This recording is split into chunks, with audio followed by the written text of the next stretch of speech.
कहानी की शुरुआत होती है केसी नाम की एक लड़की से, जो थोड़ी उदास और अकेली अपनी दोस्त के बर्थडे में रेस्टोरेंट में बैठी थी। वो बाकी लड़कियों की तरह ज्यादा चुलबुली नहीं थी, अपने में खोई खोई रहती थी। खैर, पार्टी के बाद क्लेयर, जिसका जन्मदिन है, उसके पिता पूछने लगे कि बेटा केसी, तुम्हारे पापा नहीं आएंगे क्या तुम्हें लेने? इस पर केसी ने बताया कि मेरे पापा नहीं है, मैं अपने अंकल के साथ रहती हूँ, उनकी गाड़ी थोड़ी खराब हो गई है, आप लोग चले जाइए, वो आ जाएंगे। लेकिन क्लेयर के पिता को उसे वहाँ अकेला छोड़ना ठीक नहीं लगा। उन्होंने केसी से कहा कि कोई बात नहीं, मैं तुम्हें घर छोड़ दूंगा। और अब केसी, क्लेयर और मार्श तीनों गाड़ी में बैठ गई। क्लेयर के पिता गाड़ी की डिग्गी में थोड़ा सामान रखने लगे, लेकिन तभी अचानक एक अनजान आदमी उनके पास आया। गाड़ी की डिग्गी बहुत जोर से बंद हुई और कोई अनजान आदमी ड्राइवर सीट पर आकर बैठ गया। केसी ने हैरानी और डर से भरी नजरों से उस आदमी को देखा। ये क्लेयर के पिता तो बिल्कुल नहीं है। क्लेयर ने उस आदमी को रोकते हुए कहा कि भैया, आप गलत गाड़ी में बैठ गए हो। लेकिन केसी समझ गई थी कि कुछ तो गलत होने वाला है। उस आदमी ने खुद मास्क पहना और क्लेयर और मार्श के मुंह पर कुछ स्प्रे कर दिया। पीछे बैठी दोनों लड़कियां बेहोश हो गयी। केसी ने बड़ी धीरे धीरे दरवाजा खोलने की कोशिश की, लेकिन तभी उस आदमी ने केसी को भी बेहोश कर दिया। जब केसी को होश आया तो वो एक ऐसे कमरे में थी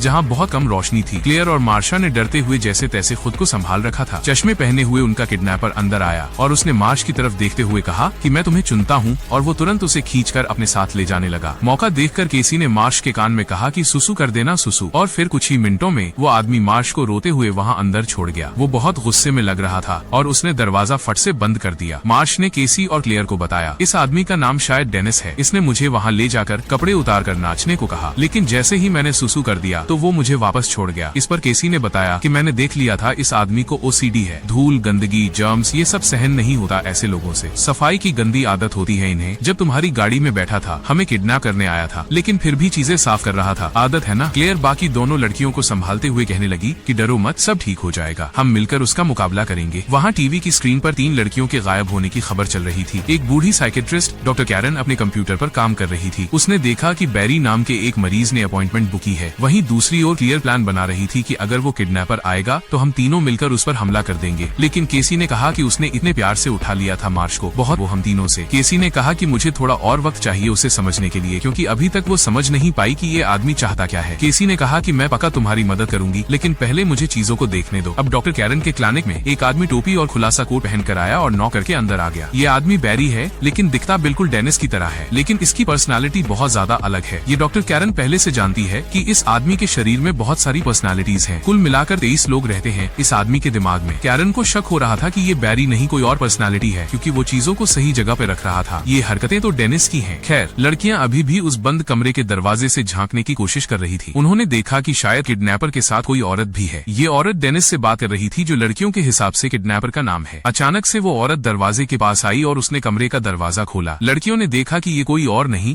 बल्कि वही आदमी है। उसने बस लड़कियों के कपड़े और हील पहनी हुई थी। ये देखकर वो लड़कियां हकी बकी रह गईं। वो सोच में पड़ गई कि उनका किडनैपर औरत के कपड़ों में क्यों है। मैंने डेनिस से बात की है, वो तुम्हें परेशान नहीं करेगा। और फिर वो वहाँ से दरवाजा बंद करके चली गई। उस बिना खिड़की के कमरे में मार्सिया और क्लेयर एक दूसरे से बात करने लगे कि पागल है ये आदमी, खुद से ही बातें किए जा रहा है, ये हमें मार देगा, छोड़ेगा नहीं। तभी कुछ देर बाद उनका किडनैपर डेनिस कमरे में एक बाल्टी के साथ आया। वो गुस्से से बड़बड़ा रहा था कि बाथरूम इतना गंदा क्यों है। उसने लड़कियों को सफाई का सामान देकर कहा कि इसे साफ रखा करो, ठीक है। उसने साथ ही ये भी कहा कि मैंने पेट्रिसिया से वादा किया है, मैं तुम्हें छूंगा तक नहीं, ठीक है। वैसे भी तुम लोगों को खाने के लिए वो आने वाला है। और अब वो लड़कियों को इस परेशानी में छोड़ गया कि आखिर हमें किस चीज का सामना करना पड़ेगा। उसी रात क्लेयर और मार्सिया ने केसी को जगाया और दरवाजे की तरफ इशारा किया। वो किडनैपर अब एक पीली बारिश से बचने की जैकेट पहनकर दरवाजा खोलकर सामने बैठा हुआ था। वो बहुत खुश नजर आ रहा था। इस आदमी के दिमाग में 9 साल के एक बच्चे की भी पर्सनैलिटी है, जिसका नाम है हेडविग। वो बार बार एक ही बात बोल रहा था कि कोई आने वाला है, वो तुम्हें अच्छा नहीं लगेगा। इस बार लड़कियां समझ गईं कि ये किडनैपर नाटक नहीं कर रहा, शायद उसे सच में मल्टीपल पर्सनालिटी डिसऑर्डर है। लड़कियों को महसूस हुआ कि ये रूप थोड़ा भोला है और शायद आसानी से उनकी बातों में आ जाए। उन्होंने उससे सवाल पूछना शुरू किया ताकि कुछ पता चल सके। किसी ने हेडविग को कहा, इधर आओ, तुम्हें एक सीक्रेट बात बताऊंगी। किसी ने हेडविग से कहा कि वो हमारे लिए नहीं तुम्हारे लिए आ रहा है। मैंने पेट्रिशिया और डेनिस को बात करते हुए सुना था कि उन्हें इस बार एक लड़का चाहिए 9 साल का। ये सुनकर हेडविग थोड़ा डर गया। वो बार बार बोलने लगा कि तुम झूठ बोल रही हो। लेकिन केसी ने कहा कि हम तीनों तुम्हारी मदद कर सकती हैं उससे लड़ने में।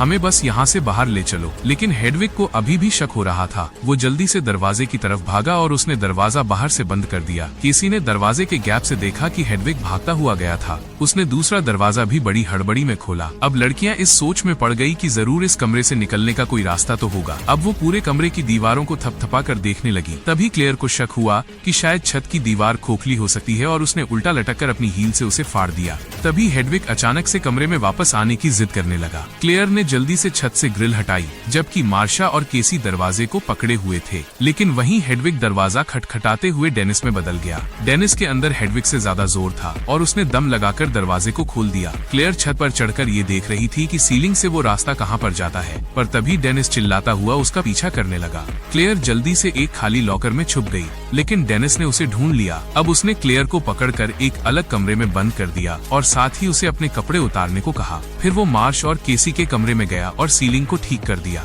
उसने धमकी दी कि अब क्लेयर तुम दोनों से दूर अलग कमरे में बंद रहेगी। उसने इन दोनों को भी कूड़ा उठाने के लिए कहा कि साफ सफाई रखा करो यहाँ पे। वहीं डॉक्टर कैरन अपने कुछ साथियों के साथ कंप्यूटर पर मीटिंग कर रही थी। वो सभी लोग डिसोसिएटिव आइडेंटिटी डिसऑर्डर के बारे में बातचीत कर रहे थे। डॉक्टर ने बताया कि इस तरह के इंसान के दिमाग में अलग अलग जगहें बन जाती हैं। हर एक पर्सनालिटी का अलग दिमाग होता है और यहाँ तक कि अलग ताकत भी। कॉन्फ्रेंस के बाद बैरी डॉक्टर कैरन से मिलने आया, लेकिन अब तक कैरन पहचान गई थी कि ये बैरी नहीं बल्कि डेनिस है। लेकिन बैरी ने साफ मना कर दिया कि पेट्रिसिया और डेनिस को बाहर आने की इजाजत नहीं है। कैरन बार बार सच जानने की कोशिश कर रही थी और बैरी को इस बात से बहुत चिढ़ मच रही थी। जब उसने बैरी को बाहर निकलते हुए सीसीटीवी में देखा तो कैरन समझ गई कि उसका शक बिल्कुल सही है। डेनिस या पेट्रिसिया में से कोई एक पर्सनालिटी बैरी के रूप में उससे मिलने आई थी। उधर कमरे में मार्सिया कहने लगी कि इससे पहले कुछ हो जाए हमें यहाँ से बाहर निकलने का रास्ता ढूंढना होगा। खैर जल्द ही उनका किडनैपर पेट्रिसिया के रूप में मार्सिया और केसी के कमरे में आया। उसने इन दोनों को तैयार किया और खाना खिलाया। उसने उन दोनों को खाना खाने के लिए किचन में बुलाया, क्योंकि उसके हिसाब से दोनों अच्छी लड़कियां हैं। क्लेयर जैसी नहीं भागने की कोशिश नहीं करेंगी। जब पेट्रिसिया खाना बना रही थी तो मार्सिया ने एक स्टूल उठाया और जोर से उसके ऊपर वार किया, लेकिन तभी पेट्रिसिया चली गई और डेनिस ने दिमाग पर कंट्रोल ले लिया। उसने केसी से कहा कि अभी के अभी खुद को अलग कमरे में बंद कर दो और साथ ही मार्सिया को सजा के तौर पर अलग कमरे में बंद कर दिया। डेनिस ने गुस्से में केसी से कहा कि तुम लोगों को वो कच्चा खा जाएगा, बढ़िया ही होगा तुम्हारे साथ, कोई प्यार से पेश आए तो धोखा देती हो तुम। खैर अगले दिन जब केसी की नींद खुली उसने देखा कि हेडविग उसके पीछे लेकर सोया हुआ था। हेडविग ने बताया कि बैरी और पेट्रिसिया तुम लोगों से गुस्सा है। अब वो जल्द से जल्द बीस्ट को बुलाना चाहते हैं, लेकिन मैं अलग हूँ, मुझे तुम्हारी चिंता है सच में। इस बात पर केसी ने हेडविग से पूछा कि क्या तुमने कभी बीस्ट को देखा है। ये सुनकर हेडविग थोड़ा घबरा गया। उसने बात बदलते हुए कहा कि क्या मैं तुम्हें किस कर सकता हूँ। केसी ने ना चाहते हुए भी हामी भर दी, क्योंकि वो हेडविग के भोलेपन का फायदा उठाकर वहाँ से निकलना चाहती थी। इसके बाद उसने हेडविग से कहा कि तुम तो बहुत अच्छा किस करते हो। फिर उसने हेडविग से कहा कि हम दोनों को तुम्हारे कमरे में जाकर डांस करना चाहिए, है ना, गाने सुनते हुए। लेकिन हेडविग ने कहा कि मुझे यहाँ से जाना होगा, क्योंकि बैरी नाम की एक पर्सनैलिटी की मीटिंग है डॉक्टर कैरन के साथ। इस सेशन के दौरान डॉक्टर कैरन ने सीधे तौर पर कहा कि मैं बैरी नहीं डेनिस से बात कर रही हूँ। सही कह रही हूँ ना मैं। डॉक्टर कैरन ने डेनिस की बेइज्जती की, कहा कि तुम एक नंबर के बेकार इंसान हो, लड़कियों से कपड़े उतरवाकर डांस करवाना पसंद है तुम्हें। छी, कितनी गंदी हरकत है। सामने बैठा डेनिस अभी भी उसकी बात को मानने को तैयार नहीं था, लेकिन फिर कैरन कहने लगी कि अगर ऐसा करोगे ना तो बाकी 22 पर्सनालिटीज मिलकर तुम्हें खत्म कर देंगी। इस पर डेनिस ने सीधे तौर पर कहा कि मुझे और पेट्रिसिया को छोड़कर बाकी 22 पर्सनालिटीज एकदम बेकार हैं और मैं बेचारे कमजोर केविन को बचाने के लिए ही बाहर आया हूँ, वरना दुनिया उसे रौंद कर चली जाएगी। केविन दरअसल इस आदमी का असली नाम है। अब कैरन ने कोशिश की कि वो किसी तरह डेनिस से निकलवा सके कि आखिर ये बीस्ट का क्या चक्कर है, लेकिन डेनिस ने कोई खास जवाब नहीं दिया। इस सेशन के बाद जब घर जाकर हेडविग कंट्रोल में आया तो वो केसी को अपने कमरे में ले गया। केसी थोड़ी डरी हुई अंदर गई। स्टीरियो में जोर से गाने चलाकर हेडविग नाचने लगा। केसी ने कहा कि तुमने तो कहा था तुम मुझे खिड़की की दिखाओगे, लेकिन इस पर हेडविग ने अपने हाथ से बनाई हुई एक खिड़की की ड्राइंग की तरफ इशारा किया। ये देखकर केसी पूरी तरह टूट गई। उसे लगा था कि एक असली खिड़की होगी, वहाँ से वो आवाज लगाकर किसी को बता पाएगी कि वो फंसी हुई है। अब केसी नाराज होकर वहाँ से जाने लगी कि तुम्हारे पास कुछ नहीं है, तुम झूठे हो। पर तभी हेडविग ने उसे मनाने के लिए एक वॉकी टॉकी दे दिया, कहा कि ये असली है। केसी ने इस मौके का फायदा उठाने की कोशिश की और वॉकी टॉकी में कहा कि हमें बचाओ, हम फंसे हुए हैं। लेकिन दूसरी तरफ से जिस आदमी को सिग्नल कनेक्ट हुआ था उसे लगा कि कोई मजाक कर रहा है। केसी ने उस आदमी को पूरी बात बताने की कोशिश की ताकि वो उन्हें वहाँ से निकाल पाए, लेकिन हेडविग ने वॉकी टॉकी वापस ले लिया और केसी को अपने कमरे में भेज दिया। इसके बाद डेनिस ने शरीर पर काबू पा लिया। उसने केसी से कहा कि एक बार रात खत्म हो गई तो दानव खुश हो जाएगा। उसने केसी से कहा कि जल्द ही बीस्ट जागने वाला है और तुम सब लड़कियां उसका खाना बनोगी। अब केसी को अपने बचपन की एक झलक याद आई। वो अपने घर के पास वाले जंगल में घूम रही थी जब उसके अंकल जॉन एक बड़े से पत्थर के पीछे छुपे हुए थे। उन्होंने केसी को अपने पास बुलाया। केसी इस वक्त जंगल में अकेली थी बिना अपने पिता के। अंकल जॉन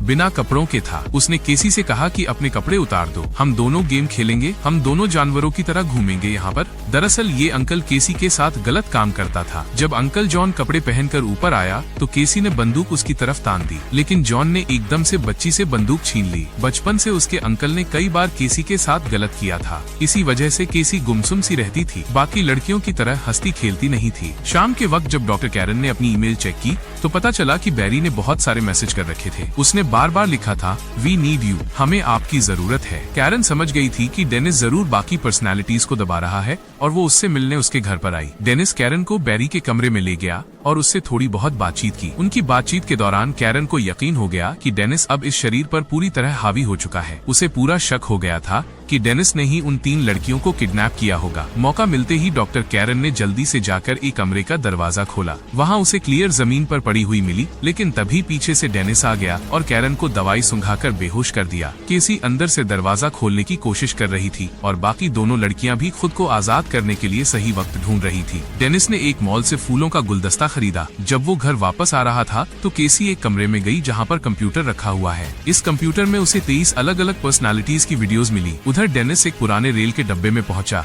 और यहाँ वो अपनी 24वीं पर्सनालिटी यानी कि बीस्ट में बदल गया। वो और बड़ा हो गया और जानवर की तरह चलने लगा। वो जानवर की फुर्ती से भागकर घर की तरफ गया। कैरन को होश आया तो उसने डेनिस की टेबल पर ही नोट्स लिखना शुरू कर दिया। वह दानव के रूप में घर के अंदर पहुंच गया। कैरन ने धुंधली आंखों से चाकू उठाया और पीछे खड़े जानवर पर वार करने की कोशिश की, लेकिन बीस्ट ने दिमाग पर पूरी तरह काबू पाकर अपने शरीर की खाल को बहुत ज्यादा मजबूत कर दिया था, जिस वजह से ब्लेड टूटकर नीचे गिर गया। इस जानवर ने कैरन को अपने हाथों के बीच दबोच कर मार डाला। सारी वीडियोस देखने के बाद केसी को पता चल गया कि चाबियां कहां पर रखी हैं और अब वो चुपके से हॉल के रास्ते में चलती हुई मार्सिया और क्लेयर को ढूंढने लगी। मार्सिया के कमरे में करहाती हुई खून से लथपथ लाश पड़ी थी। क्लेयर एक कमरे में जिंदा थी, लेकिन तभी उस जानवर ने उसे घसीटकर खाना शुरू कर दिया। तभी केसी को टेबल पर कैरन का लिखा हुआ वो नोट मिला। उसे अभी पढ़ ही रही थी कि तभी वो ये देखकर सुन्न हो गई कि वो जानवर दीवारों पर रेंग रहा है। केविन ने लिखा था कि बार बार उसका नाम लो, केविन वर्डल क्रम्प। वो लगातार उसका नाम जोर जोर से चिल्लाने लगी। अब शरीर में असली केविन बाहर आया। केविन को याद आया कि कैसे बचपन में उसकी अत्याचारी माँ उसे मारती थी। इसी वजह से केविन की बाकी पर्सनालिटीज बाहर आई। केविन ने डॉक्टर कैरविन को देखकर केसी से पूछा कि इन्हें किसने मारा, जिस पर केसी ने बताया कि तुमने ये सुनकर केविन को बहुत बुरा लगा। उसने केसी को कहा कि मैंने एक बंदूक खरीदी थी, वो तो यही रखी है, लेकिन गोलियां नीचे हैं, मुझे मार दो